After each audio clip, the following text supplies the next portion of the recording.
It's time for highlights from tonight's hard-hitting high school football action.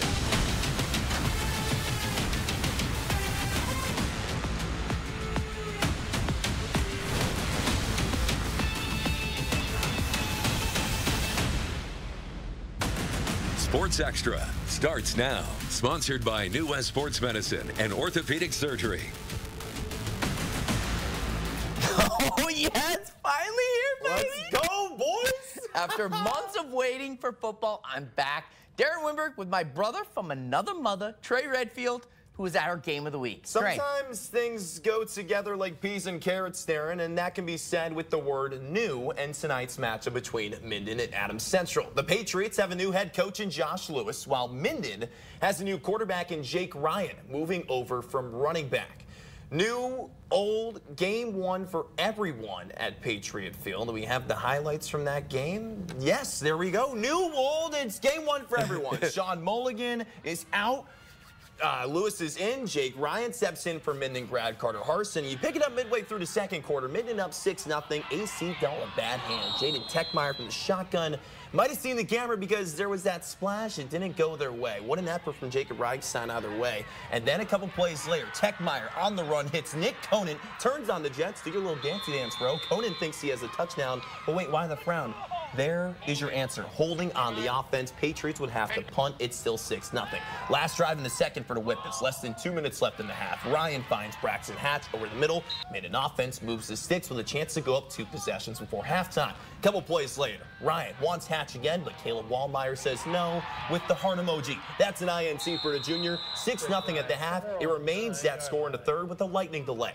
Now, out to Hastings College for Gretna East and Hastings. Game number 1 all time for the Griffins. Tigers looking to spoil the road trip. GE had other plans, so first quarter, 5 minutes left. Logan Crack fakes to Carson Herman. Why not throw it to him, though? That's the first ever touchdown in Gretna East football history. That's awesome. PAT is good. 7-0 Griffs. Next drive, going up for it on 4th down is the Tigers. Head coach Charlie Shoemaker says, hey, Naz Robinson, you got the ball. He comes through. Senior comes through on 4th down. It would remain 7-0 through the end of the first quarter. But first play of the second.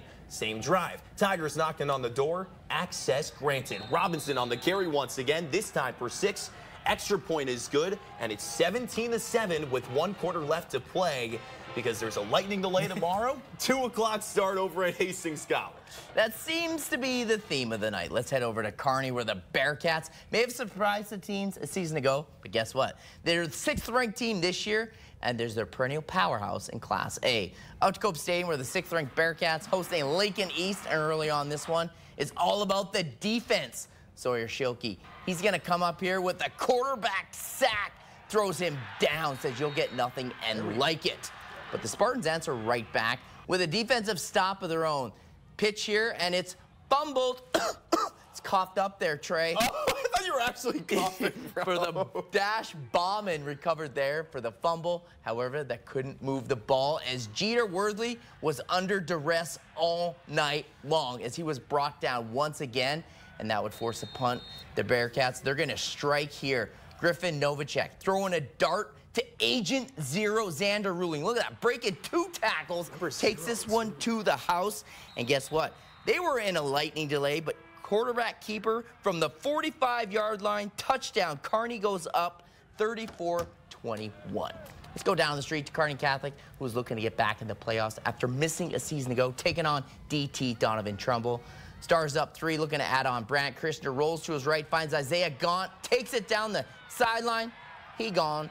Deuces. Peace. Adios. Adios. I was about to say the same thing. Touchdown. He finds 6, Trey. They go up 16-7. Ensuing Donovan Trumbull. They're continuing to roll. They're looking to go back. But guess what? It's thrown up, and it is picked by my man, Carson Murphy. Carney Catholic, they led 16-7 at the half. And guess what, Trey?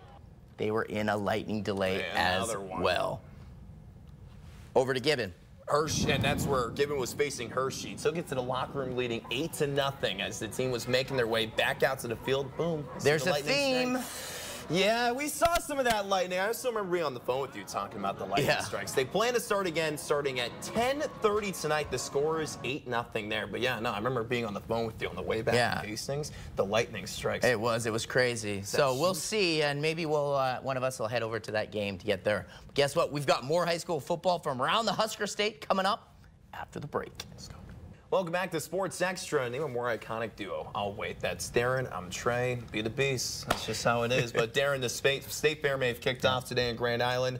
But I'm going to be the one to go out and say it, that was not the best event going on at GI today. Hate me or love me. It's just my humble opinion. Trey, you may be right, but I'm not sure everyone would agree with this. But though, let's start with Class A. Is GI hosting North Platte? The Bulldogs looking to bounce back from a Week 0 loss to Papio South. Caden Jonason and the Bulldogs trying to erase their memories of last week's loss. First quarter, North Platte forced a punt to GI Caleb Richardson, who picks it up off the bounce at his own 35-yard line. Piece this one together, some blocks. Is something good going to happen? Trey, we see some daylight. He is off to the races. Is 44 going to catch him? Not going to happen. Nope.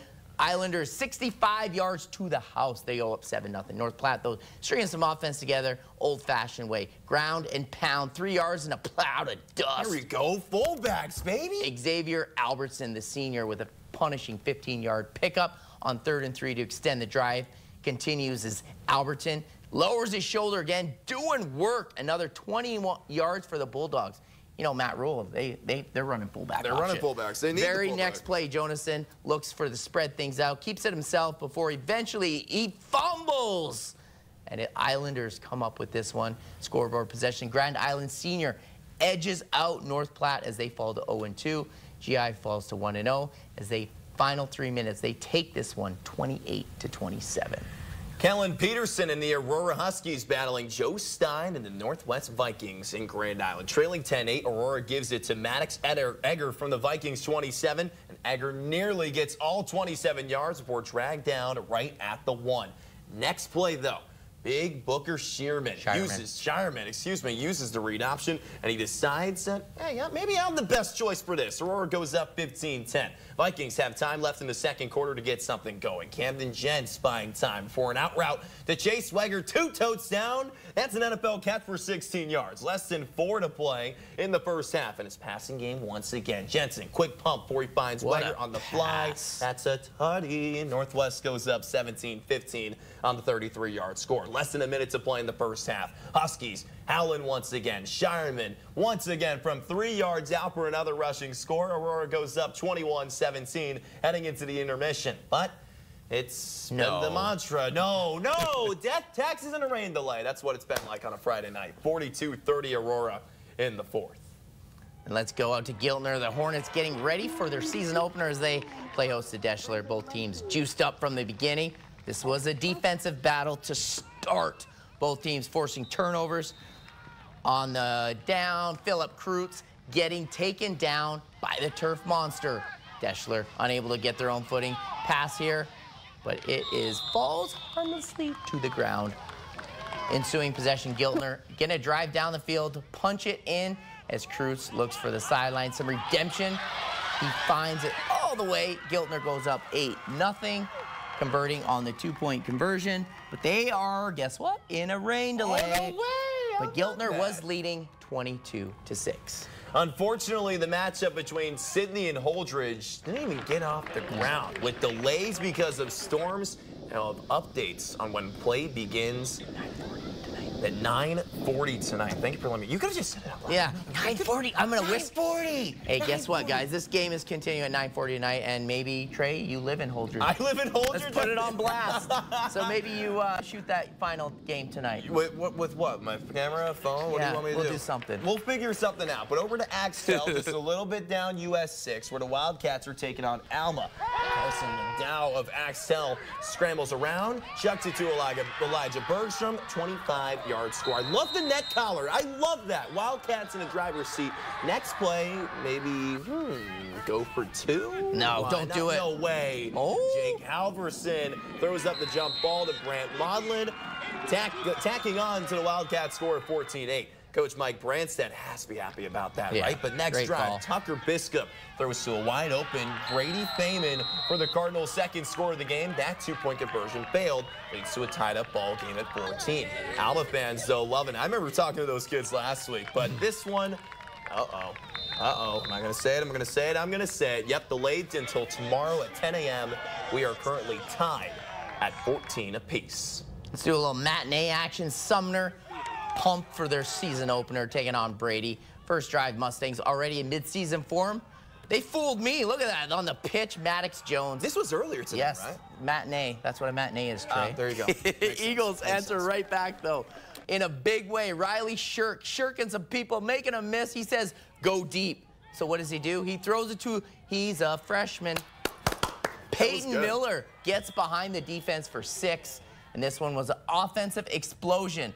Less than a minute, 3 touchdowns in less than a minute. That's pretty impressive. Capped off here by Chance Dickey. It's now 21-6. How about a little defense into offense, Trey? Brady, they're going to fumble this one. It's it's coughed up again. Look at that hit. Oh. Maddox Jones lays him out, and it's recovered. Hey, ref, down in front. Who's it recovered by? My man, Colt Schroeder. Going the other way. And en route, Cohen Rohde with the handoff for 6. Second touchdown in the first quarter. Mustangs roll 67-21. We're just getting started. Save the best for last. We're breaking out a little something different this year. It's called our Plays of the Week. We're going to do a little different. You see that little thing right there? Yeah, take a look. Olsen, look at that. There we go. Bottom line screen, real-time interactive. Waylon Olsen, you've already got. We haven't even shown our top 3 plays, and you've already got a winner. This is the square QR code. If you want to vote for our Play of the Week, take your phone out, snap a camera. Do it, Trey. Do it right now. Trey will show you. Why do you think I have my phone when I do my sports all the time? And then it will take you to our Play of the Week poll where you can help decide the best play. So let's check out these plays. Play number 1, Thursday Night Football. Bertrand Overton. Ball goes out, and he gets deflected into the hands of Waylon Olsen. There we go. He comes in out of nowhere with the great, talk about hand-eye coordination, for the great pick to start off the year. Play number 2. Play number 2 is Griffin Novacek, who throws a dart to Agent Zero. Xander rolling, shakes off a couple of tackles, off to the house. Put the Bearcats up 6-0. That's one way to start a football season right there. That's our second play. And lastly, play 3. Carney Catholic. Brant Krishner rolls out, and he goes to who else? Isaiah Gaunt, who tight ropes the sideline, breaks the tackle, and he turns on the afterburners, and he goes to the touchdown for the house. Now, those are our top 3 plays. And guess what? If you missed any of that, you can go to our website, our Facebook page, Nebraska. NTV News on Facebook. NTV News on Facebook. Nebraska.tv will have the different options there. So you see on the bottom of the screen. Yeah, Isaiah Gaunt taking over. So this is pretty cool. Keep bumping it up. Let's go. Let's go. I need it. Hey, this is a great first week. First of many. Let's go.